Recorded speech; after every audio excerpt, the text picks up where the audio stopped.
What's up, you guys? Steven with Magic Band of Money. We're turning the conversation today towards Ragavan, Nimble Pilferer.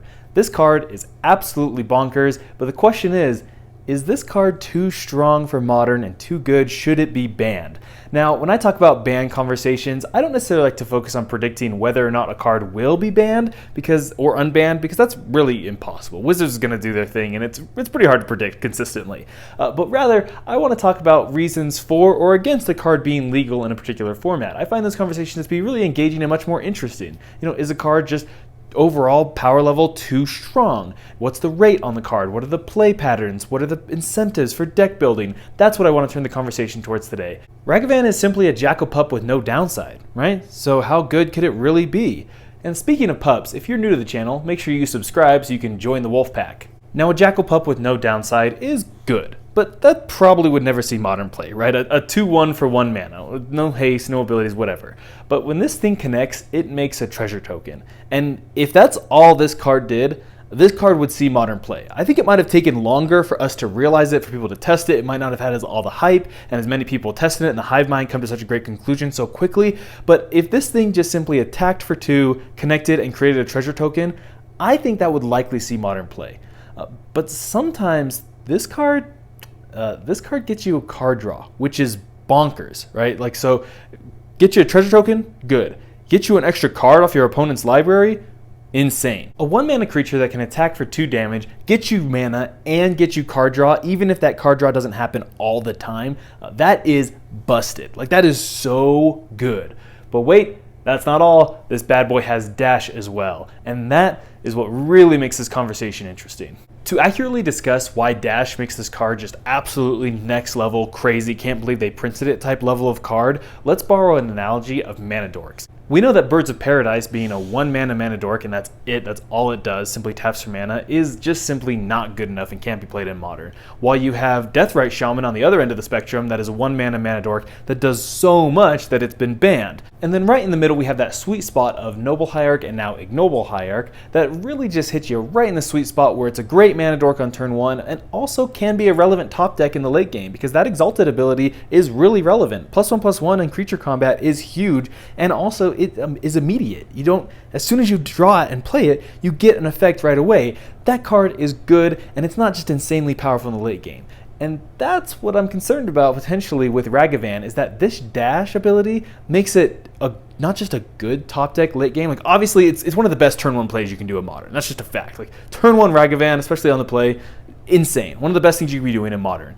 But the fact that you do that late game and it would still be good, that's fine. It's a relevant top deck, even as a 1-drop. It's definitely a relevant top deck. But the fact that you can dash it, so it just speeds up the game. And when you're in a top deck war, now you don't get to wait a full turn. You don't just get a top deck and then have to wait to your next turn to have it be relevant. The fact that it gets haste and having this thing come back to your hand isn't even a downside. In fact, it's kind of an upside, because in the late game, mana isn't really an issue anymore. So even though you have to invest 2 mana into this every turn, plus you get 1 mana back with a treasure token, it doesn't matter because you have so much mana in the late game. And then it bounces and comes back to your hand and dodges sorcery speed interaction. This card is just so good. The fact that it's the best thing you can be doing turn 1 in the game of Modern, in the game of Magic, in the format of Modern, and then it's extremely good in the late game as a top deck, that is really, really powerful. Now, before we all sharpen our pitchforks and get our torches ready to go and protest WotC to ban Ragavan, let's just remember a couple of things on the other side of the coin. First of all, it is a monkey, and that's awesome. Monkeys have really never been a part of Magic. They've never gotten their time to shine, so let's just give these guys a time to shine by printing an absolutely busted monkey. That's great. You make this thing a human? No. An elf? Get rid of it. But a monkey? It's adorable. Let's keep it.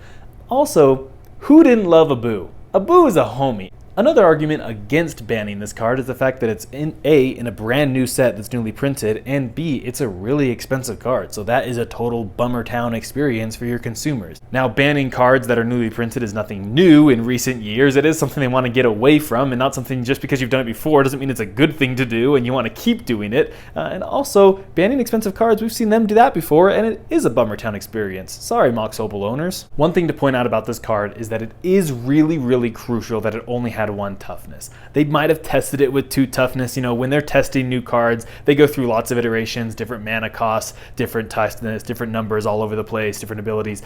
This card probably had 2 toughness at one point. The fact that they landed on 1 toughness is really crucial because it doesn't just die to most things. It literally dies to everything, right? Lava Dart, Ren and 6, Liliana the Last Hope, everything that can do 1 damage. That is crucial for this card being printed. Now, one way we could balance out the legality of this card is kind of like doing an errata, essentially, kind of like a rules change, right? Like they did with Companion, how they actually said they just changed the rules to Companion to make you pay the 3 mana tax.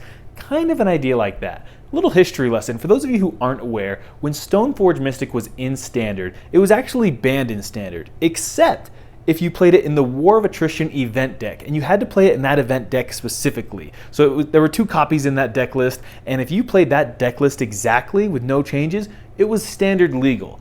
I'm thinking something similar for Ragavan, right? You got the monkey, and if you play Ragavan in your deck, for every copy in your main deck of Ragavan, you must also register and have in your main deck a copy of Aladdin.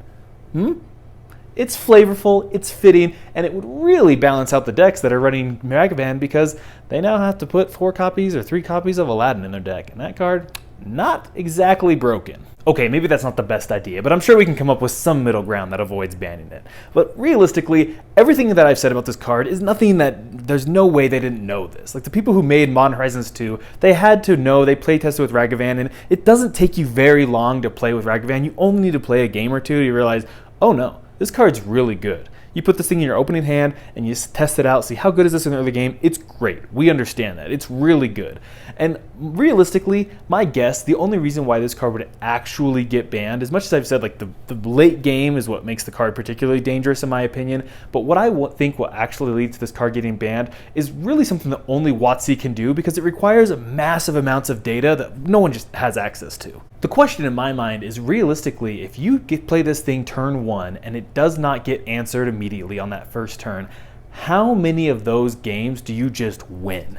Like that's what I wonder. And that number could potentially be really, really dangerous. Like if you're on the play and you play Ragavan and then on turn 2 you get a hit and connect with it, how often are you losing those games? Like that's essentially a turn 1 kill without being a turn 1 kill. And it is different, I know that, but realistically, if you do that and you win 80% of the time, like you're the opponent and sorry, you didn't have a bolt in your opening hand, and maybe you even had like an Inquisition or you had some way to deal with it, except you were on the draw so you couldn't answer it immediately, and then you just lose that game 80% of the time. Did you actually, like those are non-games. That's actually a turn 1 kill effectively, but it's not the same as an actual turn 1 kill because at least you get a feel like you're playing the game.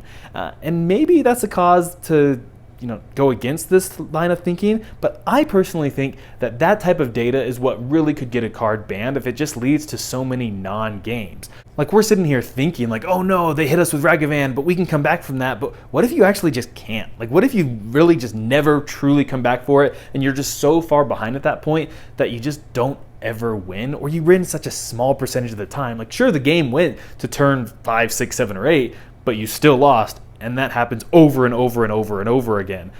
But maybe that experience is just so hard for like the human brain to actually recognize. Like there's no way I could keep track of that. Like how often do I not answer Ragavan turn 1 and then lose? Like no one's keeping track of that type of stuff in their personal experience, nor are they playing against that like hundreds of times. So maybe because that experience is so hard to keep track of, it's not actually something worth doing because you don't lose the game on turn 1, even though you effectively did. I don't know, what are your thoughts on that? Do you think if that was the case, like if it was 80, 90% of the time an unanswered turn 1 Ragavan wins a game, is that reason to ban a card? Let me know in the comments below. I'd love to see your thoughts on Ragavan and whether or not it deserves to be banned. And you can't just say, I don't like the card, so it should be banned. Let's be a little more thoughtful than that. Thanks, we'll see you next time.